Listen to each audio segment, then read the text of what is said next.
That NFC was decided in the final week by the Detroit Lions and Minnesota Vikings. They're playing for the number 1 overall seed. Team back. Coordinator's back. Everything's back except for quarterback. Quarterback is new. Who you going with? Young guy. We drafted him early for a reason. He got hurt, doesn't have a lot of reps. We were going all in around him. You got Sam Darnold, Daniel Jones, Kirk Cousins.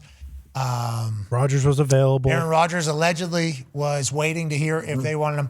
A lot of quarterbacks, okay? A lot of quarterbacks that wanted that position because they know Kevin O'Connell's offense. If you are able to get to your drop step, there's somebody going to be wide open. And it might be Justin Jefferson, the best wide receiver in all of football. So very fascinating how it's all unraveling right now and how 9 is performing. He's also currently in the concussion protocol that just got announced via Ari Mirov via the team's, I would assume, website or social media account. How do you kind of view this entire 9 situation with the Vikings? Because obviously yesterday Micah and Green Bay Packers defense did their thing against them. 59, 52-yard field goals, half the points that they scored the entire night. What are your thoughts on the Vikings? Because they're supposed to be in it, I think everybody thinks, or thought going into the season. Well, look, Jeff Hafley's defense put on a show yesterday, and the fact that they had 5 net yards in the second half and they were sacked 5 times, had 2 interceptions, and then both 3rd and 1 and 4th and 1 in the first half, big moments in the red zone, like got stuffed. That's the game. And we're going to talk about it the rest of his career, sadly, until he turns it around. But J.J. McCarthy was selected over Bo Nix, and he was in a draft where there was other quarterbacks who are having great success. Drake May, Caleb Williams, Jaden Daniels last year, and Michael Penix has shown flashes. So you're in that draft class. That's one bucket. Then the second bucket is the guys that you chose him over. And Darnold could have been franchise tagged this year, and McCarthy's salary is not exuberant. They could have had both those guys on the roster, and they could have said, let's run it back. We came up just short. Let's do it. You could have also brought back Daniel Jones. You could have entertained Rodgers, and you could have said to McCarthy, we're going to wait one more year until you come off this injury. We're going to see. Hindsight's 2020, of course. We forget how bad those 8 days were for Sam Darnold. 2 of the worst performances that have cost one man more money in the history of the NFL than Sam Darnold's last 8 days as a Viking. The Sunday night loss and then the Monday night loss where they lost to the Rams in Arizona, where if we were to have this conversation that Tuesday morning, and maybe we did, it was probably 99% saying, all right, it was a nice story. It was a good ride. Sam Darnold was fun for a year for the Vikings, but we got to go to JJ. No. I would have said franchise tag. Let's split the baby. Let's do it. Let's see if we can get one more year here. Keep JJ, in the wings. And then year 3, he's the guy if Sam doesn't. But truth of the matter is, they went all in on a draft pick that they traded up for the year before. And they were banking on what their pre-draft process was, the interviews and the coaching, that like O'Connell and McCown can get the best out of this guy. Well, not only has he been a disappointment, but there's been health issues this year too. So now you're left with major question marks when obviously they had maybe the best quarterback room in football last year. Yeah, I understand what you're saying about the end of Darnold's days, and Seahawks are obviously reaping the benefit of Darnold going out there. Big win over the Titans for them yesterday. And the Minnesota Vikings sitting in a position where, are they going to have to admit something here? No, right? Can't. Well, no. Tell you what, if Max Brosmer gets a start, we're looking at a Brock Purdy situation. Yeah, look out. He is not turning that ball back over. I mean, there's a chance, right? There is. I'm being dead serious. There's tell me about him, because I got to be honest. Please. I know the name, but give us the little profile. He was an FCS All-American at New Hampshire and then transferred to Minnesota, had a really good year last year at Minnesota, and then, came to the Vikings this year. Can spin it? Oh, yeah, he can spin it. He can run too? No, not much of a runner. Okay. Just more of a spinner. Okay, so he can spin it. So Kevin O'Connell's offense, we're doing robot stuff. Yeah. We're in here. We're doing this entire thing. This could be a Brock Purdy situation. Could be. Yes. This could be a Brock Purdy situation. If they admit fault, though, isn't that a fireable offense for the GM? Like, you had this team that was ready to be the best team in the NFC, and now all of a sudden it's just like, I don't know, because I see a lot of people putting KOC into that, and I don't think that. I think that's getting way ahead of your skis. But like, if you're the GM, you traded up to draft this guy, you had everything kind of made, and you were ready to go. You paid everybody on the defense. Your offense is kind of set with all the weapons, and then it was just like, yeah, you know what? Unfortunately, I fucked up the most important position in sports, so we're gonna try something else. And it's also how it looks. Like, we were told it was gonna look good. And I agree. Like, okay, sure, they're not going to win. I was lied to. Yeah. For Connor We all knew they weren't going to win 14 games like last year, but we were told it was going to. You're going to call the Better Business Bureau. And we were told all training camp how great he was as well. It's not as if the expectation, I think, is also what has killed 9 in the sense of how bad it looks, because during training camp and all these people were coming on and saying like, hey, Nine's great. They're real confident in J.J. McCarthy right now. And maybe they were in training camp because he was playing against, high school football defenses, but it just looks abysmal. Like there's no hope. There's a couple good throws there. Not yesterday, there wasn't. Behind the line of scrimmage, maybe. I will say this. I just looked. Brosmer's first start next week. They have at Seattle, so that would be tough. But that'd be he's built easy for it. defense. Well, if you're the GM, that's a good move then. Can't protect Max Brosmer. Got to throw him out there. Yeah, throw this guy in, and then you can say to the fan base, oh, this is the guy you want? This is the guy you want? I think we'll stick with 9.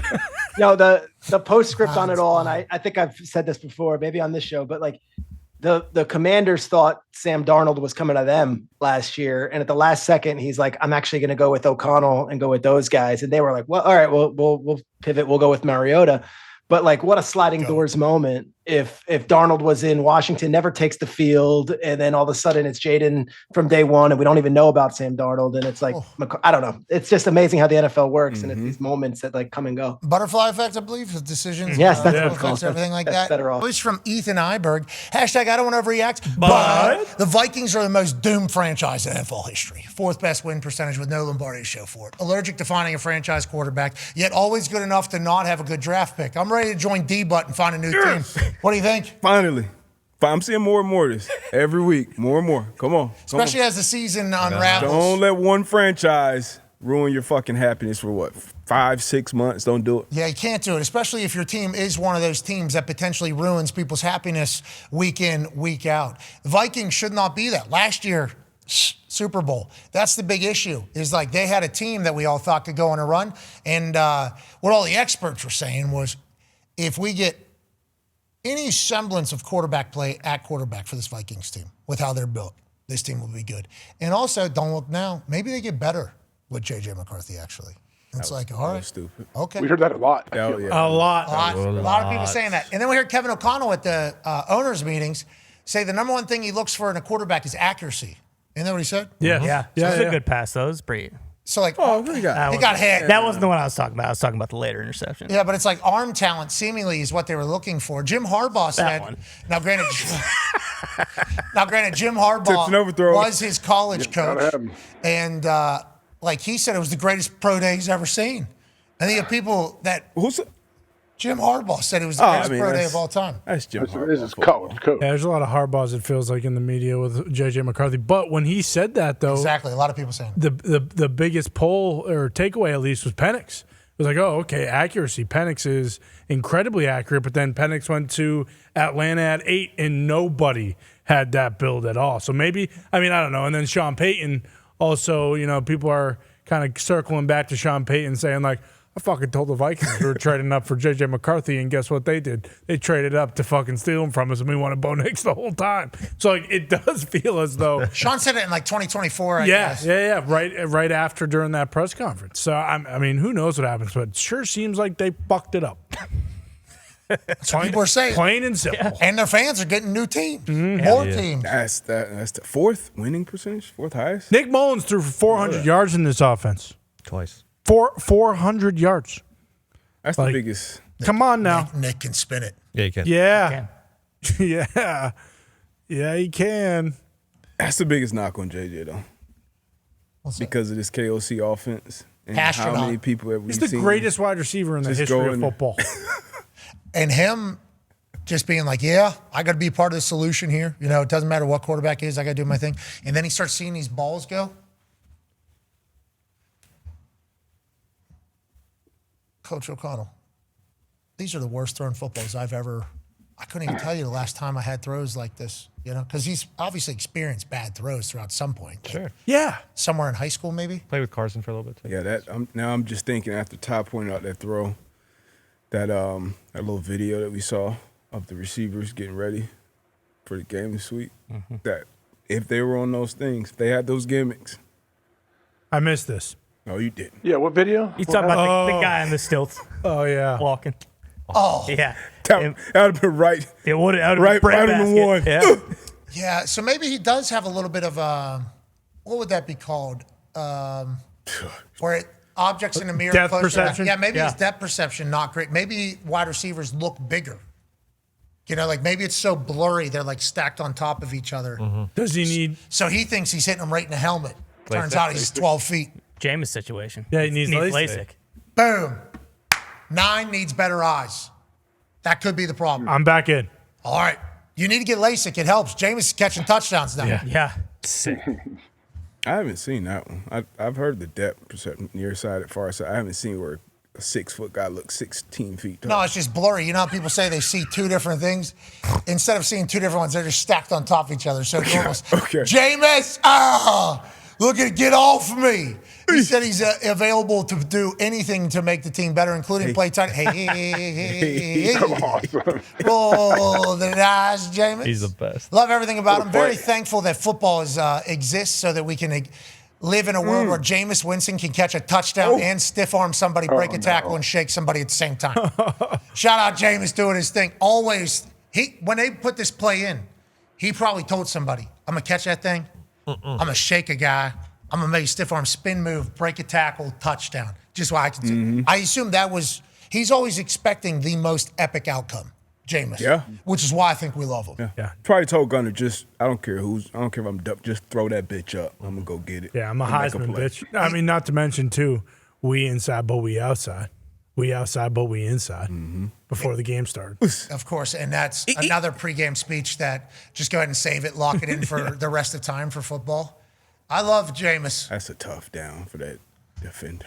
Yeah, I have his name, but I feel like I shouldn't Don't say say it. it. Yeah, Don't say it. He's heard enough. Good player. He's heard enough. He is a good player. He is a Detroit good won player. this game, and Yep. Jameis Winston talked about how happy he was that Gunner gave him a shot.